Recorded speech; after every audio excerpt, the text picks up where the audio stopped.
Diferentes proyectos, uso mixto, tendencias en construcción, historias de vida. Bienvenidos a un episodio más de Pláticas en Concreto de Mixto Listo. Este espacio que hemos creado para poder interactuar un poco más con las personas que hacen posible el crecimiento y desarrollo de nuestro país.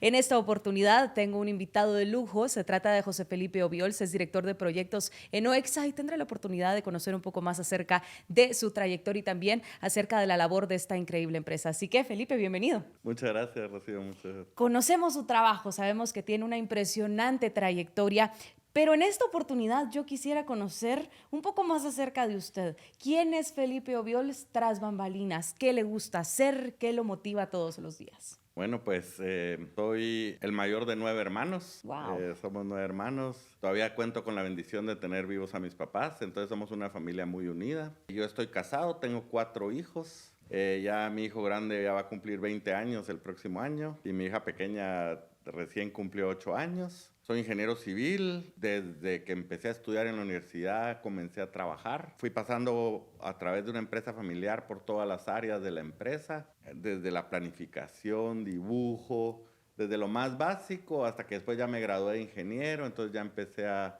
llevar obras, digamos, a ser yo el responsable de las obras. Y después ya pues hace 8 años que ya formé mi propia empresa. Wow, y 9 años, 9 hermanos. Yo quisiera que Nueve. platicáramos un poco acerca de Sí. esto, alguna experiencia que usted recuerde de su niñez y también si había alguien de su familia o su papá que ya estuviese involucrado en esta industria. Sí, nosotros venimos de una empresa familiar. De hecho, con mi hermano Rodrigo fundamos OEXA hace 8 años, pero veníamos de una empresa familiar que también es constructora. Mi papá es ingeniero. Okay. Y también, digamos, hay una tradición de la familia, desde mi abuelo, mis tíos abuelos, primos de mi papá. Somos muchísimos primos, hermanos que somos ingenieros civiles, y ya la siguiente generación, hijos de mis primos y todo, que ya son ingenieros también. Ahora también hay algunos arquitectos. Mi hijo está estudiando ingeniería civil ahora. Wow, okay. Entonces sí, es como una tradición familiar, digamos. Totalmente. Sí. Y ahora que me cuenta que su papá pues ya tenía una empresa de construcción, imagino que desde pequeño usted fue realizando las visitas, lo apoyaba en el trabajo. ¿Cómo fue que usted empezó a sentir esta pasión por la industria? Sí, yo recuerdo, por ejemplo, los sábados que íbamos a salir a algún lado y pasábamos con mi papá a ver alguna de las obras y todo. Yo desde muy pequeño estuve muy familiarizado pues con el tema. Después ya cuando yo tenía tal vez 14, 15 años, en las vacaciones me iba a la empresa de mi papá a trabajar, ¿verdad? Como a ir aprendiendo poquitas cosas. Y cuando finalmente me gradué del colegio, pues para mí no había duda. Yo sabía que quería ser ingeniero y sabía que quería trabajar, así que me puse a trabajar de una vez en la empresa familiar. Fuera del sector construcción, que usted fue descubriendo que fue su más grande pasión, ¿qué le gusta hacer? ¿Hay algún hobby que disfrute? Pues, ¿O no tiene tiempo? no, sí, sí, siempre hay tiempo. Em, Me gusta leer, leo mucho.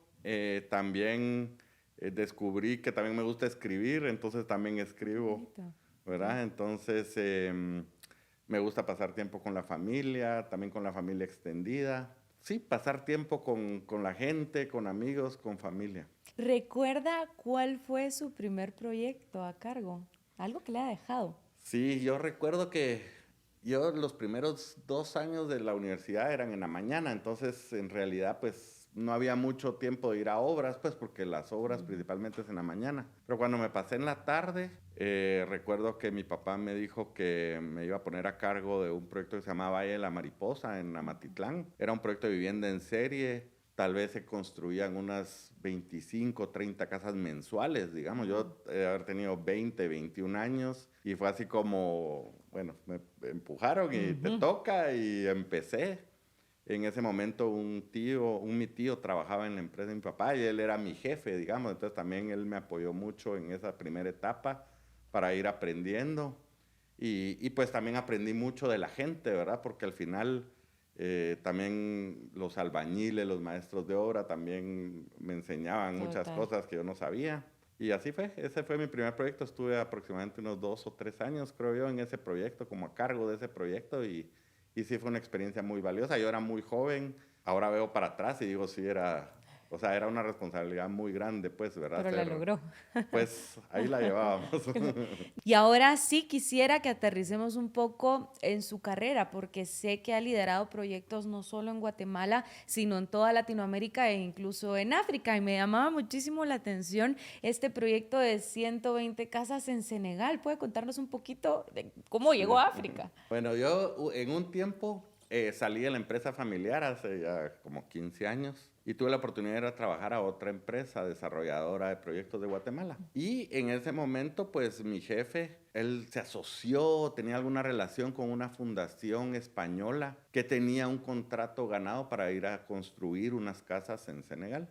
Pues un día me dijo, mira, quiero que te vayas a Senegal para ver, que vayamos a entender cómo está el tema de esas viviendas y ver si se pueden hacer como las hacemos acá en Guatemala. Entonces yo, bueno, me fui a Senegal, iba con el director de la fundación, era un español, un señor ya grande. Pues yo regresé y yo dije, bueno, lo podemos hacer. La verdad es que cuando uno llega, y creo que es tal vez lo más valioso siempre cuando uno viaja, pero también a un lugar donde, ¿qué otra excusa podría encontrar uno para ir a conocer Senegal, verdad? Claro. O sea, pero uno se da cuenta que el mundo es mucho más pequeño de lo que uno cree, ¿verdad? Y a pesar de que las culturas son diferentes, la cultura, religión, costumbres, todo puede ser muy diferente, pero al mismo tiempo somos muy parecidos, ¿verdad? Y eso fue, entonces yo cuando estuve allá, estuve como una semana reconociendo como el lugar, conociendo proveedores de materiales y la barrera del idioma era fuerte, aunque en ese momento pues yo iba con el español, que él hablaba francés, que es el idioma oficial en Senegal.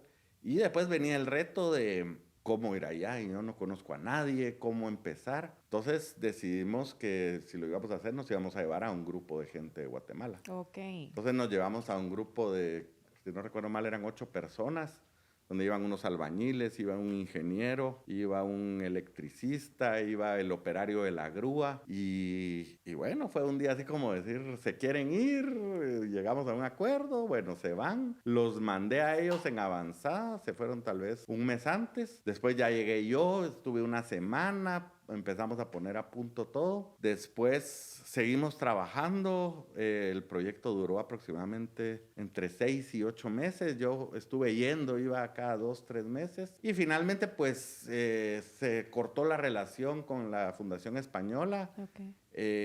Yo ya no supe en qué paró el proyecto, pero supongo que ellos lo han de haber continuado de alguna forma. Pero sí fue una experiencia muy, muy interesante ir a construir a otro país, ¿verdad? Y me gustaba muchísimo cuando mencionaba la barrera del idioma, cultura, religiones tan distintas. ¿Qué desafíos o retos encontraron en el camino de poder realizar pues un proceso de desarrollo de un proyecto en un contexto tan distinto? Correcto. Sí, ahora yo siempre cuento varias historias de cuando yo llegaba. Yo me acuerdo una vez que llegué a la obra y estaban los locales trabajando con los guatemaltecos que habían llegado. Y yo les decía después en broma a la gente aquí en Guatemala, yo creo que si esa gente se hubiera quedado unos 2 años más allá, yo creo que crean una lengua nueva, ¿verdad? Porque se entendían en una mezcla de español, francés, los locales, porque no era en Dakar, que es la capital de Senegal, sino eran en un pueblo que se llamaba San Luis, que estaba como a 5 horas de Dakar. ¡Wow!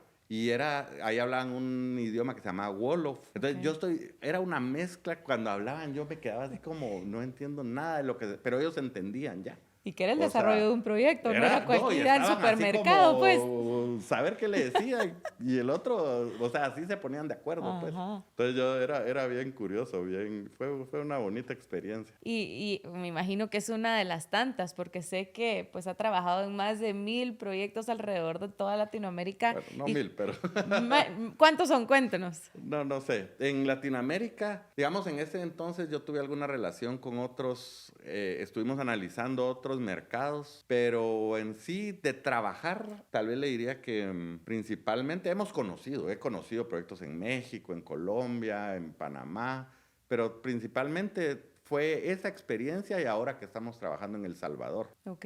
Ajá. ¿Qué proyectos están trabajando ahora en Latinoamérica que usted quisiera como remarcar? Tal vez el de El Salvador es un proyecto interesante. Estamos construyendo un proyecto de casi 300 apartamentos. Se llama Vista Soyapango. También ha sido un proyecto muy retador porque es nuestro primer proyecto allá. Nos asociamos con una empresa salvadoreña para ir a construir este proyecto. Y a veces creyera uno, bueno, digamos que mi experiencia en Senegal, uno dijera, bueno, pero es El Salvador, pues El Salvador somos lo mismo. Y sí, o sea, tenemos muchísimas similitudes, pero también hay un tema cultural que es muy diferente, ¿verdad? Y uno ya cuando está trabajando ahí se da cuenta de esas diferencias y esas formas diferentes de trabajar y que cuesta acomodarse porque a veces uno quisiera decir, no, hombre, si como lo hago en Guatemala lo vamos a ir a hacer allá, pero no se puede, o No, sea, no, no. toca, sí, en algún momento ser flexible para poder acomodar los procesos que uno tiene acá y que uno cree que funcionan acá, pero tal vez allá no van a funcionar si los hacemos igual. Y también en dos vías, ¿verdad? Porque también a veces allá hacen unas cosas que digo, pero esto podría ser interesante venir a hacerlo igual acá. ¿Verdad? Entonces yo creo que ha sido un bonito intercambio. Tenemos gente guatemalteca trabajando allá. Hemos traído a la gente salvadoreña acá como para darle algún tipo de inducción. ¿Verdad? Entonces yo creo que ha sido un bonito intercambio. Ese proyecto tiene como un año aproximadamente que estamos trabajando ahí. Pero sí creo que tenemos todavía mucho, mucho que aprender allá. Como le digo, pareciera que somos, pero si yo llego más rápido a El Salvador que a Cobán, por ejemplo, que estamos haciendo otro proyecto. Claro. Entonces uno cree que por la cercanía, pero sí, sí hay cosas que son Sí, muy diferentes diferentes. condiciones, coyuntura, tendencias, Cultura de tipos de vida, trabajo, todo. sí, todo es Claro, muy total. diferente. Me gustaría ahora, Felipe, que regresemos al inicio y platiquemos un poco cómo nace OEXA. Pues OEXA nace de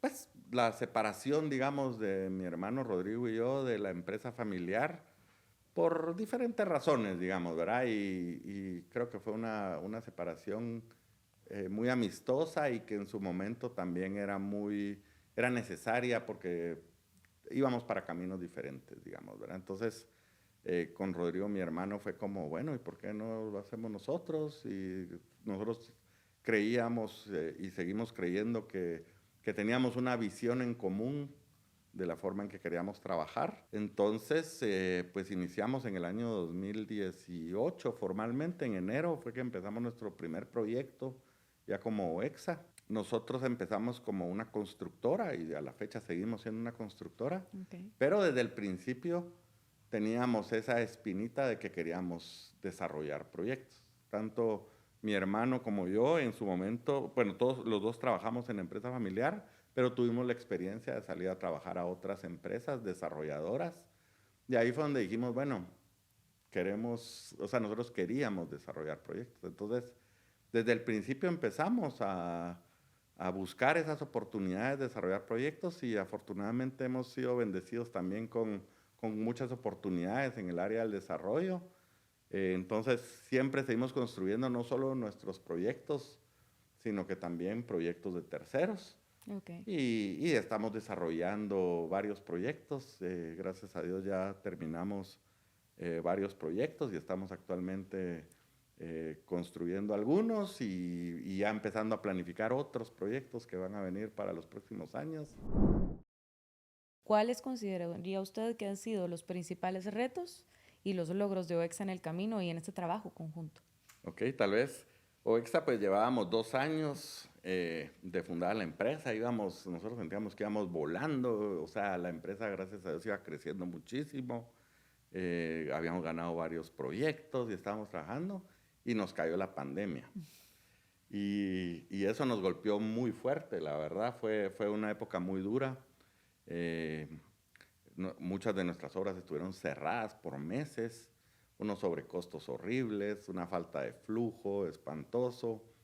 Y esa fue tal vez el reto más complicado. O sea, yo recuerdo que cada viernes era aquella preocupación de cómo vamos a pagar la planilla, cómo vamos Claro. a pagar proveedores, cómo vamos, ¿verdad? Fue una etapa muy dura. Y después de eso, pues se terminó la pandemia y todos felices, ¿verdad? Pero también vino una etapa muy dura que fue ese reajuste de precios que hubo, esa inflación que también nos pegó duro porque ya habíamos ganado proyectos, teníamos precios negociados, Pero ahora tratos los costos. cerrados y todos los costos se nos empezaron a subir, así que sí fueron unos 2, 3 años bien duros para nosotros, pero gracias a Dios de todo aprende uno y pudimos levantarnos. La recuperación estos años ha ido lenta, pero a paso firme. Y yo creo que de todo aprende uno y para algo nos preparó también esa etapa bien dura. Y hoy somos una empresa muy sólida. También gracias a ese frenón, digamos, en la construcción, esos meses o años, diría yo, creo que fue lo que nos impulsó a empezar a desarrollar, porque como que en ese momento teníamos muchas oportunidades de desarrollo en la mesa, pero ese parón en la construcción fue lo que nos empujó a decir, no, ahora sí tenemos que empezar nuestros proyectos.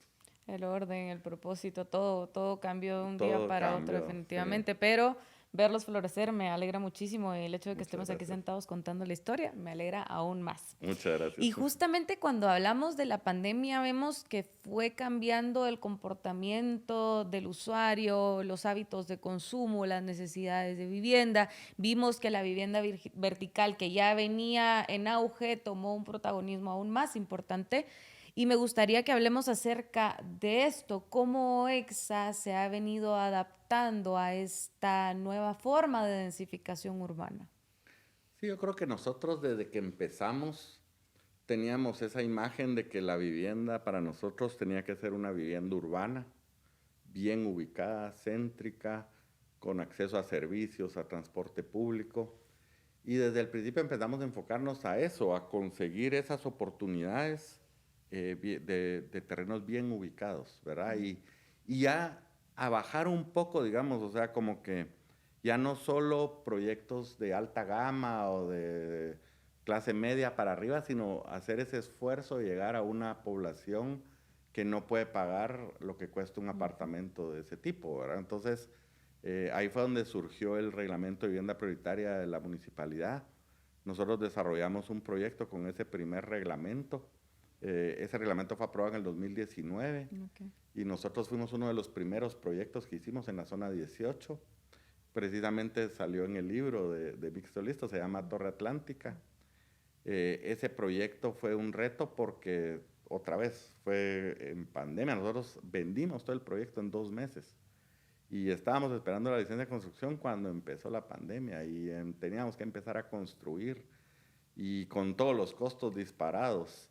Entonces sí tuvo sus retos, digamos, ese proyecto, pero nos aprendimos que había una forma de desarrollar proyectos de vivienda social en la ciudad, ¿verdad? O sea, para nosotros eso era lo más importante, ¿verdad? Y tal vez no sabemos si esto se va a poder reproducir mucho con ese reglamento que está actualmente vigente, pero sí, tal vez no a ese precio que nos exige el reglamento, pero un poquito más caro, creemos que se va a poder desarrollar. Ya que mencionaba justo el proyecto de Torre Atlántica, yo lo tengo aquí en el libro de los 70 años de Mixto Listo, y hay un punto que me llama mucho la atención, y es que primero obtuvo el galardón de oro FHA 2024 como proyecto de vivienda prioritaria, y además proyecto ejemplar y de sostenibilidad en la precertificación y certificación CASA. ¿Podemos hablar un poquito acerca de esto?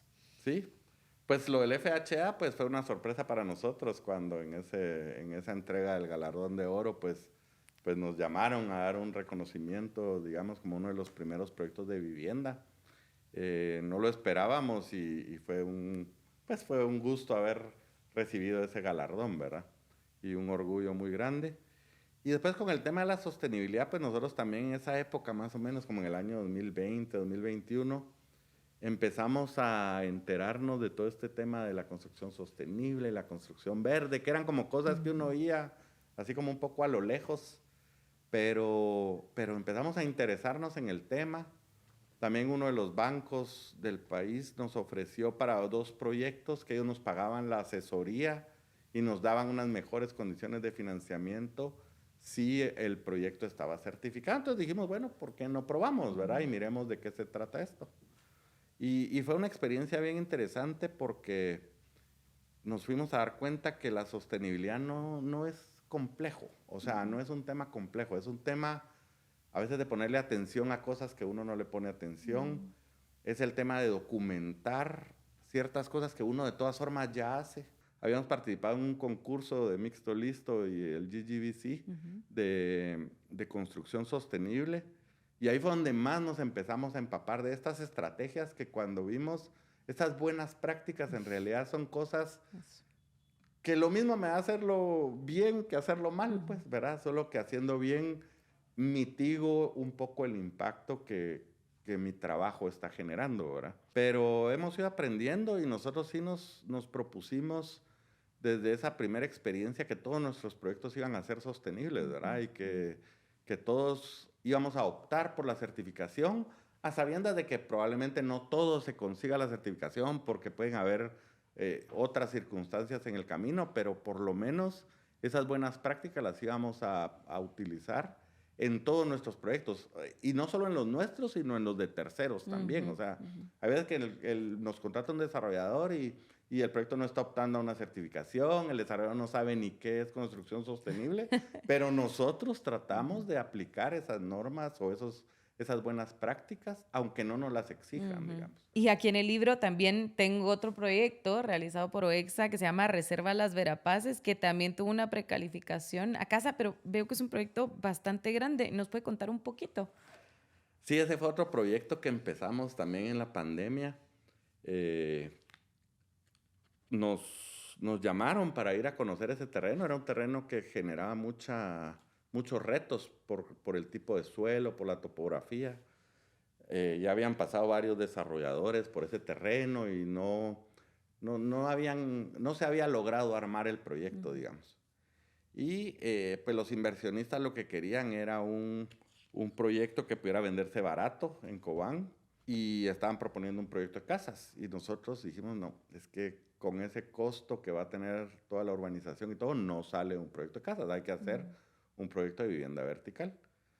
Lo planteamos, estuvimos investigando el mercado en Cobán. En ese momento no había oferta de vivienda en Cobán. O sea, la única opción que tenía en ese momento un cobanero que quería su casa era comprar un lote y construir, ¿verdad? O comprar una casa antigua ahí en el casco de la ciudad o algo, pero no había oferta de vivienda nueva. Entonces hicimos un estudio de mercado. El estudio de mercado nos decía que el 90% de la gente no nos iba a comprar apartamentos, ¿verdad? Por el estilo de por vida el del estilo de área. vida de la gente local, ¿verdad? Y a pesar de todo, los inversionistas confiaron en lo que nosotros estábamos planteando. Fue un salto de fe y nos tiramos a hacerlo. Y salimos a la venta, y los primeros 2 meses creo que habíamos vendido como 50 apartamentos. Wow. Fue un lanzamiento muy exitoso del producto. Y se empezó a generar un tema como de estatus, digamos, que la gente decía, es que Reserva Las Verapaces es un proyecto como los de Guate, decían, ¿verdad? Entonces, eso creo que fue un gran impulso para el proyecto. El proyecto también ha tenido muchísimos retos, o sea, fue un proyecto que también lo golpeó la pandemia. Las ventas pues fueron muy buenas al principio, luego se estabilizó en un promedio, digamos, realizable todavía para hacer un proyecto, pero ya mucho más bajo, ¿verdad? Del que se había logrado vender al inicio. También es un proyecto, como usted decía, muy grande, son 288 apartamentos. 8 torres, ¿cierto? Son 12 torres. Ah, 12, wow. Ajá, entonces en 3 fases. Cuando terminamos la fase 1, hubo retos con la conexión eléctrica, con unos permisos para botar unos árboles, con la entrega, con todo. Hubo muchos retos y logramos, pues después de un buen tiempo de estar analizando para empezar la fase 2, logramos escriturar fase 1 y convencer a los inversionistas que valía la pena hacer la fase 2 y 3 de un solo. O sea que el resultado iba a ser mejor, las ventas pues ya iban avanzadas y se apalancaban muchos costos de hacerlo en simultáneo. Entonces, afortunadamente, pues así se hizo. Ya la fase 2 está lista para empezarse a escriturar este mes. Súper. Y la fase 3 está en etapas finales de construcción para empezar a entregar aproximadamente entre marzo y abril del próximo año.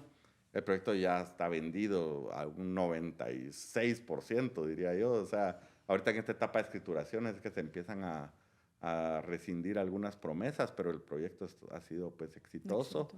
Y fue una experiencia muy buena. O sea, para nosotros nos abrió los ojos de que otras ciudades del país también ya están listas para ese desarrollo más urbano también, ¿verdad? O sea, ya no solo en las afueras del municipio, digamos, sino que también ya un desarrollo más urbano.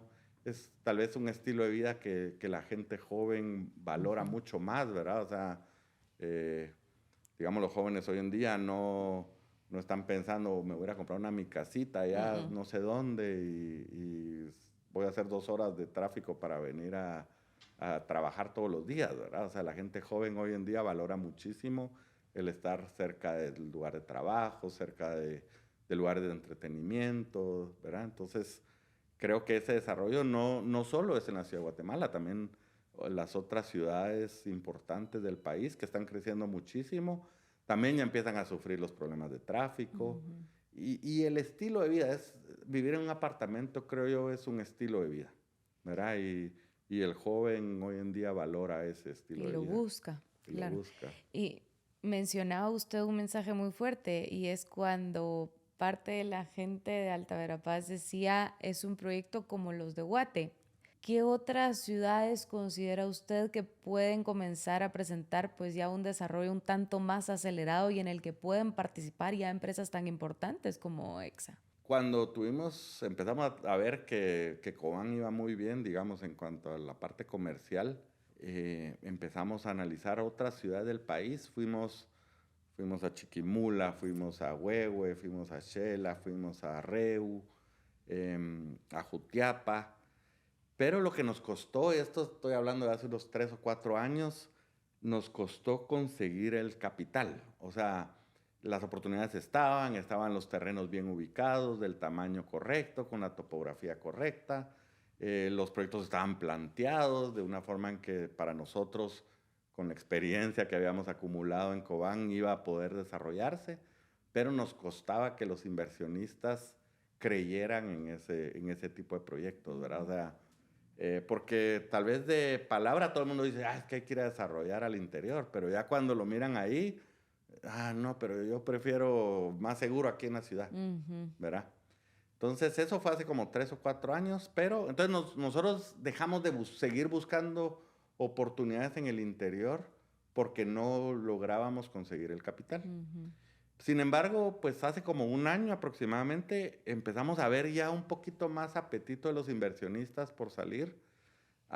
Bueno, estuvimos a punto de cerrar un terreno en Reu, ya lo teníamos, estaba súper bien ubicado, el terreno era para nosotros, ya teníamos al inversionista, al dueño de la tierra, estaba todo alineado y de último le hicieron una oferta al dueño de la tierra para comprársela y era una oferta que nosotros no podíamos igualar.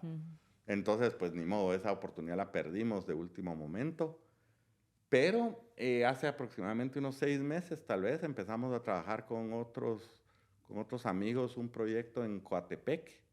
Y ese proyecto ya está prácticamente listo.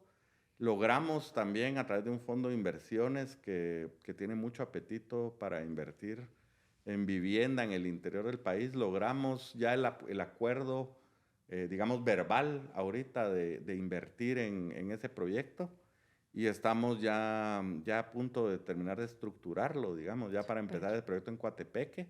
Este fondo tiene mucho apetito por otras, ¿verdad? Ya nos dijeron, estas 5 ciudades me interesan. Claro. Y Coatepeque era una de ellas, entonces por eso fue que logramos eso, pero ahí venimos. Yo creo que para el otro año se van a venir muchas oportunidades y sí vemos para nosotros un crecimiento en el interior del país, ¿verdad?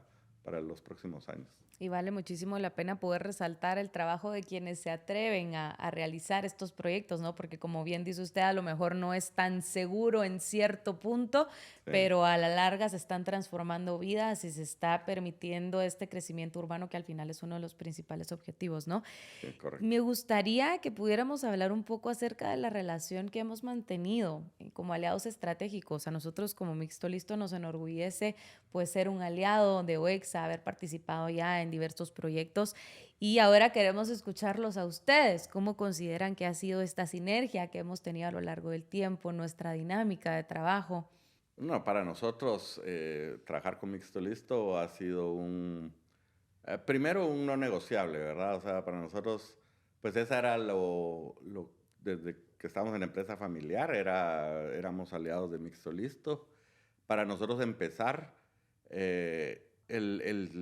siempre hay un tema, como una barrera de entrada, digamos, a poder precisamente que lo atiendan a uno los proveedores grandes, ¿verdad? Porque si yo no estoy con el proveedor grande, probablemente mis costos no van a ser los más eficientes, mi calidad no va a ser la mejor o mi nivel de servicio no va a ser el adecuado con mis clientes.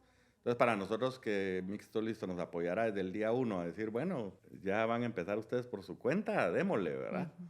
Fue para nosotros muy bueno y eso fue uno de los factores que permitió, digamos, que nosotros despegáramos desde el inicio. Y también el otro punto que creo que marcó mucho la relación fue la pandemia. O sea, nosotros eh, lo hablamos, lo difícil que fueron esos meses y siempre tuvimos el apoyo de Mixto Listo. O sea, sí nos atrasábamos con los pagos y sí nos llamaban para cobrarnos, pero no nos paraban los despachos, por Claro. ejemplo, porque era un tema que, sí, porque yo no había podido pagar el viernes las últimas facturas, no me hubieran despachado, yo tampoco podía presentar la siguiente estimación para Claro. cobrar y poder pagar. O sea, sí fueron unos momentos donde sí el apoyo de Mixto Listo y de Cementos Progreso fue vital para nosotros, para poder mantenernos operativos. Y después, tal vez esos son los dos grandes hitos, ¿verdad? Bueno, el inicio de la relación en El Salvador también para nosotros, o sea, entrar allá también fue en parte gracias a Mixto Listo. Ok.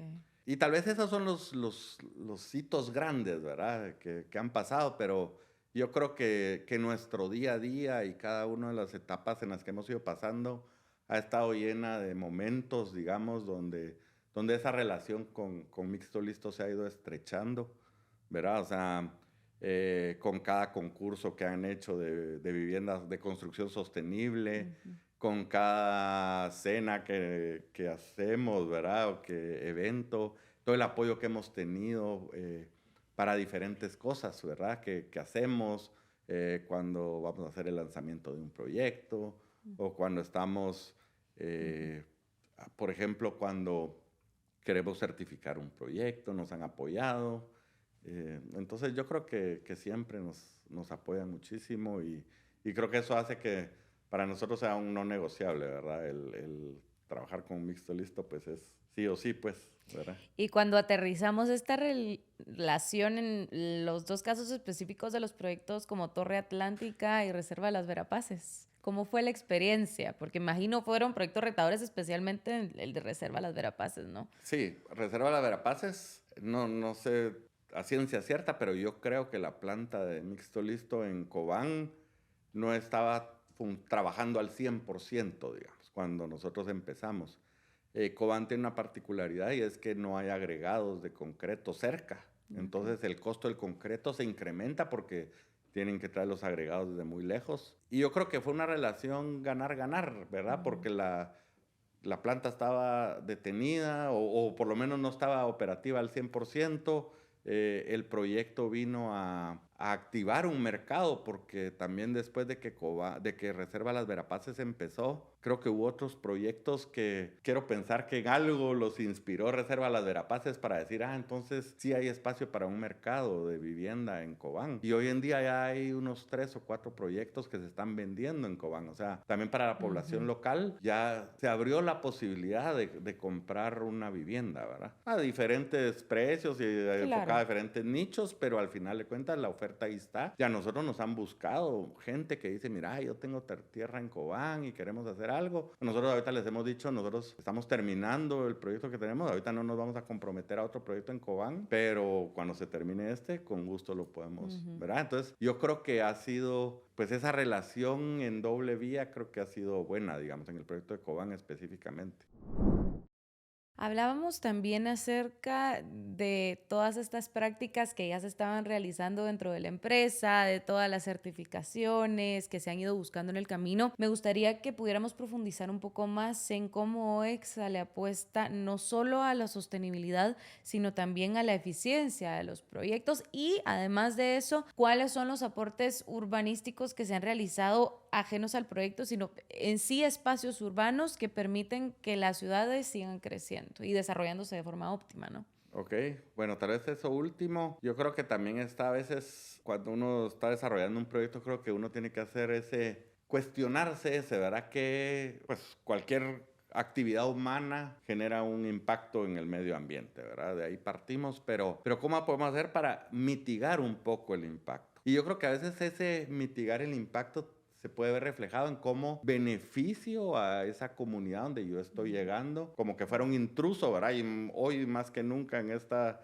sociedad nos está la coyuntura actual, los desarrolladores y constructores estamos siendo atacados por la opinión pública, ¿verdad? En cuanto al tema de que se nos achacan muchos de los problemas de la ciudad a nosotros, pero quizá creo que cuando uno piensa un poquito más allá de mis linderos y piensa, bueno, ¿qué le puedo dejar a esta cuadra? A veces puede ser arreglar una banqueta, pintar unas fachadas, a veces pues también nos obliga el reglamento municipal o la licencia municipal a hacer algunas cosas, pero no solo porque me obliguen, sino que también qué más puedo hacer, ¿verdad? Y yo creo que cuando uno piensa así, se le empiezan a ocurrir ideas de qué puede uno hacer, que a veces son acciones pequeñas, pero que generan un buen impacto, ¿verdad? En la comunidad. Cuando hablamos de vivienda social, que es parte de los fuertes de OEXA, ¿qué es lo que hoy está buscando el usuario, este joven que usted me mencionaba? ¿Cómo son ahora estas unidades? Yo creo que uno de los mayores impactos o una de las mayores cuestiones que se pueden hacer o que está pasando inevitablemente es que los espacios se están reduciendo. O sea, quizás hace 20 años un apartamento en la ciudad, en una zona premium de la ciudad, podía tener 250 metros cuadrados o 200 metros cuadrados. Pero hoy en día vamos a una tendencia que no es exclusiva de Guatemala, sino es lo que pasa en todas las ciudades del mundo, es cada vez espacios más compactos, ¿verdad? Lo que sí es cierto es que los edificios cada vez tienen más y mejores amenidades, o sea que mucho de la vida de las personas se complementa en el mismo edificio, pero no en su espacio privado, digamos, ¿verdad? Entonces yo creo que esa es una tendencia que así va a seguir siendo, porque, o sea, cada metro cuadrado cada vez cuesta más. Claro. Cada vez cuesta más encontrar la tierra, cada vez cuesta más la construcción, la mano de obra es un reto muy fuerte hoy en día y todo eso hace que se está encareciendo, pues, o sea, se ha encarecido mucho y que, como le decía, no todos quisiéramos vivir en la ciudad, pero no todos pueden vivir en la ciudad. Entonces, que eso lo que ha hecho es, de cierta forma, facilitar que más gente pueda venir a vivir a la ciudad con esos espacios más compactos. Ahora, si llevamos todas estas amenidades que usted me menciona en los edificios que encontramos aquí en la ciudad, ¿qué pasa cuando nos vamos al interior? Porque me llama muchísimo la atención cómo cambia este estilo de vida. Sí, en el interior, al principio, quisimos casi copy-paste de Guatemala a Cobán, ¿verdad? Y sí nos fuimos a dar cuenta de varias cosas que no podían ser igual, ¿verdad? Por ejemplo, quisimos salir con unos parqueos de carro y unos parqueos de moto, y según nosotros, la mitad va a querer parqueo de moto, ¿no? Nadie quiso parqueo de moto, o sea, ni uno solo. Y eso que no es que no haya motos en Cobán, es que la gente irá a la moto, ahí veo donde la guardo, pero yo quiero el parqueo de carro, así que tuvimos que cambiar. O sea, en Guatemala, en la ciudad, ya estamos haciendo proyectos sin parqueo de carros, pero en Cobán no. El mercado no lo aceptó, ¿verdad? Entonces ese fue uno de los aprendizajes. Temas a veces detallitos del diseño. También un tema de el servicio, por ejemplo, la venta no es igual que aquí. O sea, la gente aquí está muy habituada ya a comprar en planos, a dar un enganche, a confiar en que dentro de 18 meses van a empezar a construir el edificio o dentro de 12 meses, lo que sea.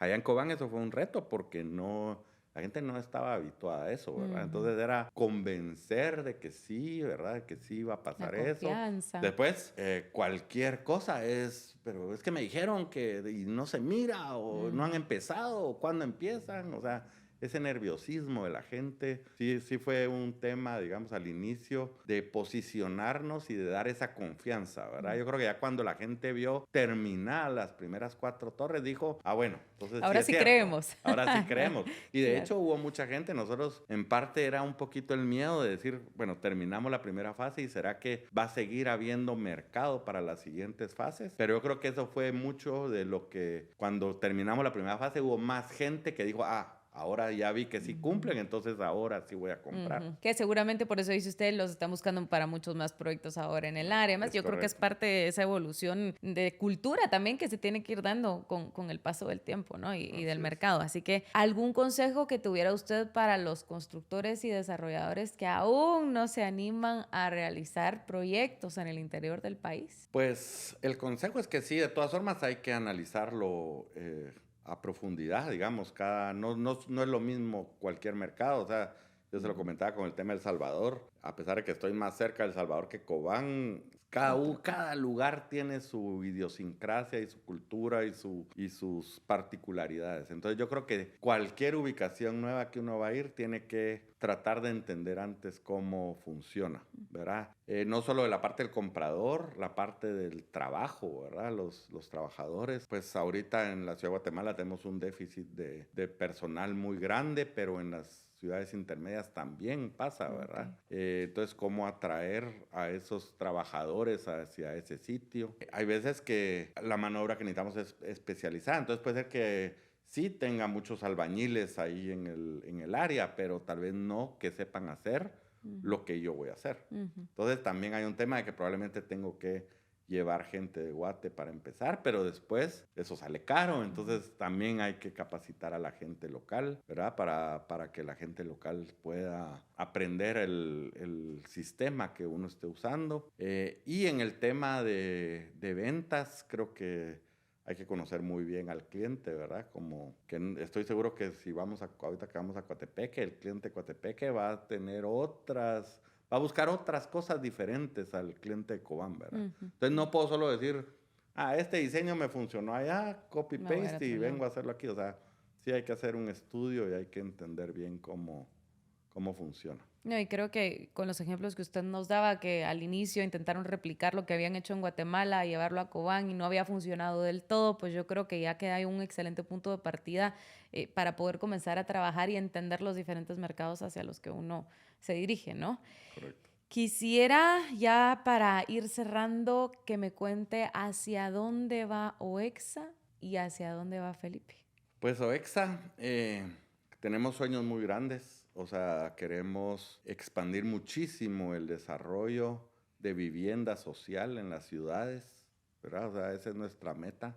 Y tenemos una meta muy loca de que queremos participar en la generación de 200,000 viviendas en los próximos 20 años. Sabemos que la Ciudad de Guatemala, aunque probablemente la demanda sí existiera, sería imposible hacer tanta vivienda en la Ciudad de Guatemala. Así que eso nos obliga a estar buscando estos nuevos mercados. Creemos que hoy, si fuera hoy, habría unas 10 ciudades en Guatemala que ya podríamos generar un proyecto de vivienda, ¿verdad? O sea, para nosotros el reto ahí es otra vez atraer el capital para esos 10 ciudades. Y pues estamos empezando en El Salvador. Creemos que El Salvador está en una situación coyuntural interesante para el desarrollo. Está muy abierta a la inversión y eso abre muchas oportunidades por los próximos años. Y nosotros hemos estado viendo el mercado de Honduras. Creemos que ahorita está un poco deprimido el mercado, pero creemos que puede cambiar en los próximos años. La necesidad de vivienda está en los 3 países y creemos que hay oportunidades para crecer mucho en los 3 países. Y bueno, por lo pronto ahí estamos enfocados, ¿verdad? Y seguir creciendo en el interior.